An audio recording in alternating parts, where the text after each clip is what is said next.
J'ai pris un taxi pour descendre au Columbia Buffet. Le chauffeur s'est garé juste devant l'entrée ouverte. En descendant, je lui ai tendu un billet de 20 dollars. Il n'avait pas de quoi me rendre la monnaie. Ça m'arrangeait bien, parce que le temps de trouver un billet plus petit pour le régler, Camilla était sur le pas de la porte. C'était pas tous les jours qu'un taxi s'arrêtait devant le Columbia Buffet. J'ai salué Camilla d'un signe de tête distrait et suis entré m'asseoir à la première table que j'ai trouvée libre. J'étais en train de relire la lettre d'Ackmouth quand elle est venue me causer. Tu m'en veux? Elle m'a demandé. Pas que je sache. Les mains derrière le dos, elle regardait ses pieds. Tu me trouves pas changé? Elle portait des chaussures neuves, blanches, à hauts talons. Elles sont bien, j'ai fait. Je suis retourné à la lettre d'Ackmouth. Et comme elle me regardait avec une moue déçue, excuse-moi, hein, les affaires, tu comprends. Tu veux commander quelque chose? Un cigare. Quelque chose de cher. Un Havane. Elle m'a amené la boîte. J'en ai pris un. Ils sont chers, hein. Un quarter pièce. Je lui ai tendu 1 dollar en souriant. Garde la monnaie. Elle a refusé le pourboire. Pas venant de toi. Tu es pauvre. J'étais pauvre, j'ai fait en allumant le cigare. Tout en laissant la fumée tomber dans ma bouche en grosses volutes, je me suis penché en arrière sur ma chaise et je regardais le plafond. Pas mauvais cigare pour le prix. Les musiciennes dans le fond de la salle s'escrimaient sur Over the Waves. En faisant la grimace, j'ai poussé la monnaie de mon cigare vers Camilla. Dis-leur de jouer du Strauss, j'ai fait. Quelque chose de viennois. Elle a pris un des quarters, mais je lui ai fait ramasser le tout. Les musiciennes n'en revenaient pas. Camilla leur a montré d'où ça venait. Elles ont remercié avec force geste, toutes radieuses. J'ai répondu d'un signe de tête, très digne. Elles se sont lancées dans Tales from the Vienna Woods. Pauvre Camilla, ses chaussures lui faisaient mal aux pieds. Elle n'avait pas son allant coutumier. Quand elle marchait, elle faisait la grimace et serrait les dents. Tu veux une bière? Je veux un scotch. Highball, avec la glace pilée. Saint James. Elle est partie en discuter avec le barman. On n'a pas de Saint James, elle a dit en revenant. Mais on a du Ballantines. C'est cher, 40 cents. J'en ai commandé un pour moi et un pour chacun des deux barmen. Tu devrais pas jeter ton argent par la fenêtre comme ça, elle m'a fait. Je me suis contenté de répondre d'un signe de tête au toast des deux barman et j'ai goûté mon highball. Un vrai brûle-gueule, j'ai dit en faisant la grimace. Elle restait plantée devant moi, les mains dans les poches. J'aurais cru qu'elle te plairait mes nouvelles chaussures. Je me suis remis à relire la lettre d'Ackmouth. Elles ont l'air bien, j'ai fait d'un air distrait. Elle est allée en claudiquant débarrasser des chopes vides à une table que les clients venaient de quitter. Elle était toute triste et ulcérée. Elle faisait la tête. Mais moi, je continuais à lire et à relire la lettre d'Ackmouth en sirotant mon highball. Finalement, elle a rappliqué à ma table.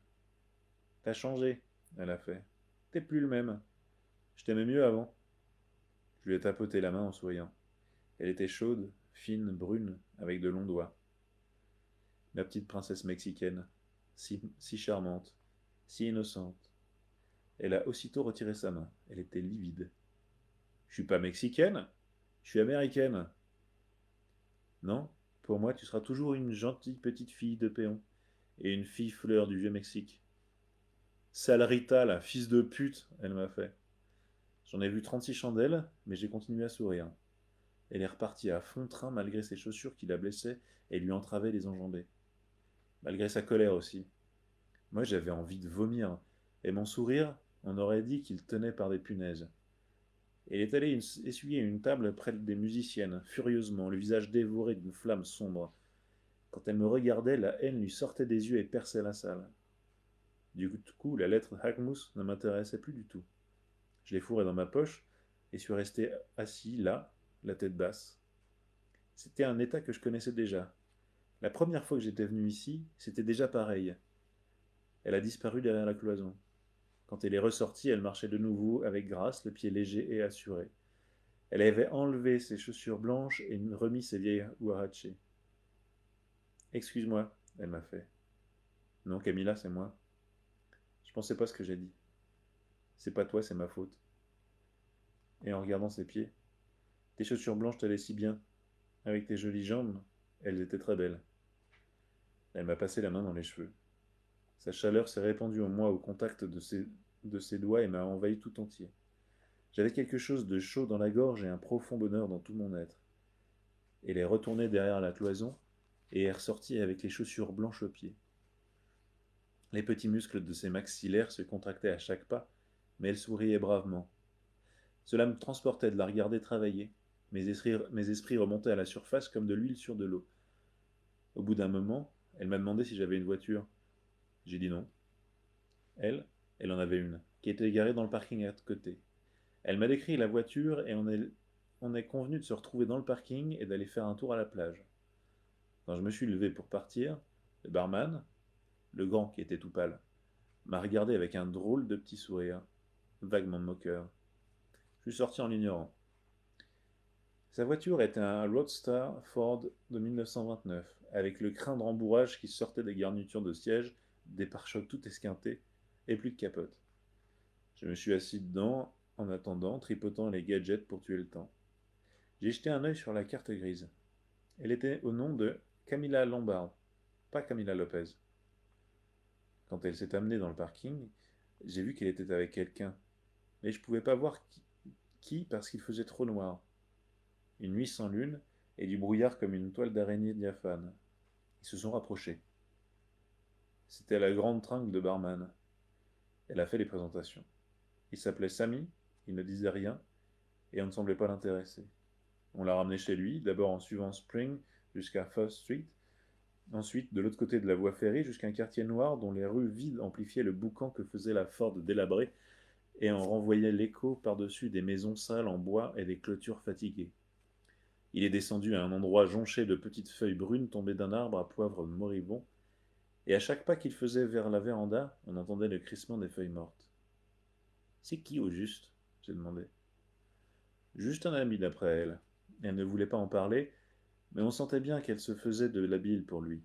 On pouvait lire cette sollicitude sur sa figure, cet air inquiet qu'on peut avoir pour un ami malade. Cela me turlupinait et me rendait jaloux tout à la fois, et je continuais à la presser de petites questions.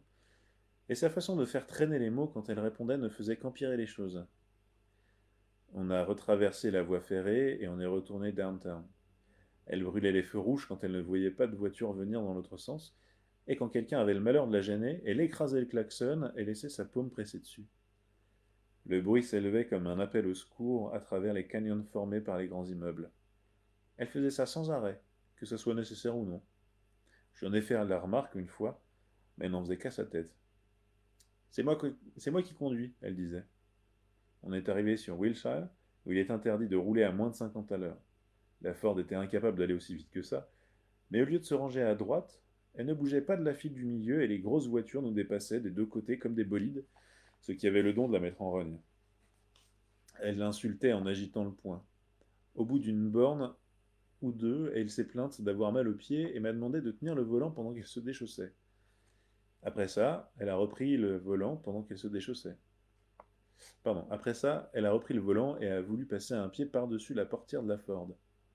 Aussitôt, le vent s'est engouffré sous sa robe, qui s'est mise à lui claquer la figure. Elle l'a ramené sous elle en bouchon, mais même ainsi, elle exposait ses cuisses brunes, jusqu'à ses dessous roses. Elle ne passait pas inaperçue.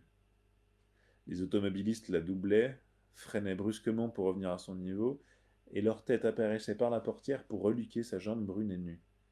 Elle, ça la mettait dans tous ses états. Elle s'en prenait aux spectateurs et leur criait de s'occuper de leurs oignons. Moi, je restais tassé sur mon siège à côté d'elle, le plus bas possible, et j'essayais vainement d'apprécier ma cigarette qui brûlait bien trop vite avec tout ce vent. Et puis, on est arrivé à un feu rouge important, au croisement de Wilshire et Weston. Il y avait beaucoup de passages et de circulation à cause du grand cinéma et de plusieurs nightclubs qui dégorgeaient leurs piétons dans la rue. Elle ne pouvait pas passer ce feu, bloquée qu'elle était par la file de voitures qui était devant nous à attendre le vert. Elle rongeait son frein, renversée contre le dossier, balançant sa jambe nerveusement. On a commencé à tirer les regards et les coups de klaxon, et derrière nous, une décapotable dernier cri, au klaxon particulièrement moqueur, n'arrêtait pas d'envoyer son youhou persistant. Finalement, elle s'est retournée, les yeux furibards, et s'est mise à menacer du poing les étudiants dans le roadster. Du coup, tous les yeux étaient sur nous, et tout le monde rigolait. Je lui ai donné un discret coup de coude. Rentre là, au moins, au feu rouge, j'ai dit. Oh toi, ça va, hein, ferme-la. Je me suis rabattu comme j'ai pu sur la Blackmouth. Le boulevard était bien éclairé. J'arrivais à lire les mots, mais la Ford ruait comme une mule, vibrait, sautait et pétaradait. Elle en était fière de sa voiture. Elle a un moteur sensationnel, qu'elle disait. Ça s'entend, je faisais en m'accrochant. Tu devrais te payer une auto, toi aussi. Je lui ai demandé pourquoi elle avait mis Camilla Lombard sur sa carte grise, si elle était mariée. Non, elle a fait. Alors pourquoi Lombard? Comme ça, pour rire. Des fois, je m'en sers professionnellement. Je ne pouvais pas me mettre ça au-dessus de moi. T'aimes ton nom, toi? Tu préférais pas t'appeler Johnson ou Williams ou quelque chose comme ça? J'ai dit que non, que j'étais satisfait. Menteur, je le sais, allez. Non, je t'assure. À d'autres. Passé Beverly Hills, le brouillard s'est dissipé. Les palmiers le long de la voie... Pardon. Les palmiers le long de la route s'élançaient hauts et verts dans l'obscurité bleuâtre, et la ligne blanche au milieu de la chaussée sautait devant nous comme un fusible qui grille. Quelques nuages ici et là, mais pas d'étoiles. On a traversé une série de collines basses. Des deux côtés, la route était bordée de grandes haies dévorées de végétation grimpante et luxuriante, avec des palmiers et des cyprès un peu partout. Sans échanger un mot, on est arrivé à Pacific Palisades, où les falaises surplombaient la mer de très haut. Le vent froid nous faisait dévier, la guimbarde en chancelant. D'en bas montait la fureur de la mer. Au large, on voyait des bancs de brouillard ramper lentement vers le littoral comme une armée de fantômes. En dessous de nous, les brisants cognaient à poings blancs contre le rivage. Ensuite, ils battaient en retraite et revenaient cogner. À chaque retrait, la plage se fendait d'un sourire de plus en plus large. On a descendu la route en spirale. On l'a descendue en une seconde. On aurait dit que la chaussée noire transpirait avec toutes ces langues de brouillard qui la léchaient. L'air était si propre. On respirait ça à plein poumon et ça faisait rudement du bien. Là, au moins, on n'était pas dans la poussière. Elle a engagé la voiture sur une étendue de sable blanc qui paraissait sans fin. On est resté là, à regarder la mer.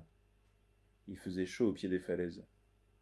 Elle m'a touché la main en me disant: Tu veux bien m'apprendre à nager? Pas ici, j'ai fait. Il y avait de la vague. La marée était haute et elles arrivaient vite. Elles se formaient à 100 mètres environ et déferlaient régulièrement sans interruption. On les a regardées un moment s'éclater sur la plage en dentelle d'écume qui explosait comme le tonnerre. Il faut de l'eau calme pour apprendre à nager. Elle s'est mise à se déshabiller en riant. Elle était toute brune en dessous. Et ce n'était pas du bronzage. Moi j'étais blanc. On aurait cru un fantôme. J'avais comme une boule lourde à l'estomac. Pour la cacher, je rentrais le ventre. Elle a regardé ma blancheur, mes reins, mes jambes, en souriant. Quand elle s'est mise à marcher vers l'eau, j'étais bien content. Le sable était doux et chaud. On est resté assis face à la mer à parler natation. Je lui ai montré les rudiments, les mouvements de base. Allongée sur le ventre, elle faisait du crawl et des battements de pieds. Elle prenait du sable dans les yeux et m'imitait sans grand enthousiasme. Elle s'est relevée. J'aime pas ça, apprendre à nager, elle a fait. On est entré dans l'eau, la main dans la main, tout couvert de sable par devant. Elle était froide sur le coup. Ensuite, ça allait. C'était la première fois que je me baignais dans l'océan. J'ai avancé en sautant dans les vagues jusqu'à ce que l'eau m'arrive aux épaules. Ensuite, j'ai essayé de nager. Les vagues me soulevaient. Je me suis mis à plonger sous les rouleaux. Ils passaient sur moi sans dommage. Je commençais à prendre le coup. Quand un gros rouleau s'amenait, je me jetais sur la crête dans le même sens et je me laissais porter jusqu'au bord. J'ai gardé Camilla à l'œil. Elle s'avançait jusqu'à ce qu'elle eût de l'eau jusqu'aux genoux, voyait une vague arriver et courait aussitôt vers le bord. Ensuite, elle remettait ça. Elle hurlait de joie. Un rouleau lui est tombé dessus finalement et elle a disparu en criant. Elle a réapparu un moment plus tard, riant et hurlant toujours. Je lui ai crié de ne pas s'aventurer comme ça, mais elle allait déjà en titubant à la rencontre d'une crête blanche qui lui est tombée dessus et l'a fait tomber et disparaître. Je l'ai regardée rouler dans l'écume comme un régime de bananes. Elle s'est traînée jusqu'au bord, le corps brillant et ruisselant, les mains dans les cheveux. Moi, j'ai nagé jusqu'à n'en plus pouvoir. Ensuite, je suis ressorti de l'eau. Les yeux me piquaient à cause du sel. Je suis resté comme ça sur le dos, inerte et haletant. Au bout d'un moment, mes forces sont revenues et je me suis redressé. J'avais envie d'une cigarette. Pas de Camilla en vue. Je suis allé jusqu'à la voiture, pensant la trouver là, mais elle n'y était pas. Je me suis précipité de nouveau vers le bord et je me suis usé les yeux sur toute cette confusion bouillonnante. Je l'ai appelé. Et tout d'un coup, je l'ai entendu crier. Ça venait de loin, de derrière les rouleaux qui enflaient, en plein dans la nappe de brouillard qui se formait au-dessus de l'eau agitée. Au moins à 100 mètres, on aurait dit. Elle s'est remise à crier. Au secours! Je me suis précipité dans l'eau, fendant les vagues de mon épaule, et je me suis mis à nager. Mais j'ai perdu le son de sa voix dans le grondement des vagues. J'arrive, je hurlais. J'ai continué à hurler comme ça pendant un moment, mais j'ai dû m'arrêter pour conserver mes forces. Les gros rouleaux ne posaient pas de problème, je plongeais en dessous. C'était les vaguelettes qui m'en faisaient baver, me giflaient la figure et me faisaient boire la tasse. Finalement, je suis arrivé en eau calme, plus rien que des clapotis. Les petites vagues me sautaient à la bouche. Ces cris avaient cessé. Je brassais l'eau comme un malade, tendant l'oreille pour entendre à nouveau ces cris. J'ai fini par crier moi-même. Ma voix était faible, comme une voix de noyé. J'en pouvais plus. Les vaguelettes me passaient dessus, je buvais de plus en plus de tasses. J'étais en train de couler. Je priais et grognais, et j'avais beau savoir qu'il ne fallait pas résister à l'eau, je le faisais quand même. La mer était calme où j'étais. Là-bas, vers le bord, j'entendais le grondement des brisants. J'appelais. Rien. J'appelais encore. Toujours pas de réponse. Rien que le bruit de mes brasses et le clapotis de petites vagues autour de moi. Et puis tout d'un coup, quelque chose m'a pris la jambe droite, dans les doigts de pied. C'est parti. Ils étaient comme bloqués. Et quand j'essayais de bouger le pied, la douleur est montée jusqu'à la cuisse. Mais c'est que je voulais vivre, moi. Mon Dieu, me prenez pas déjà. Je me suis mis à battre l'eau aveuglément vers le bord. Bientôt, je suis retombé dans les gros rouleaux. Je les entendais rugir de plus en plus fort. C'était trop tard, à mon avis. Mes bras étaient si fatigués. Je n'étais plus fichu de nager, et ma jambe droite me faisait un mal de chien. C'était déjà beau de respirer. Le ressac m'entraînait, me tirait et me roulait vers le fond.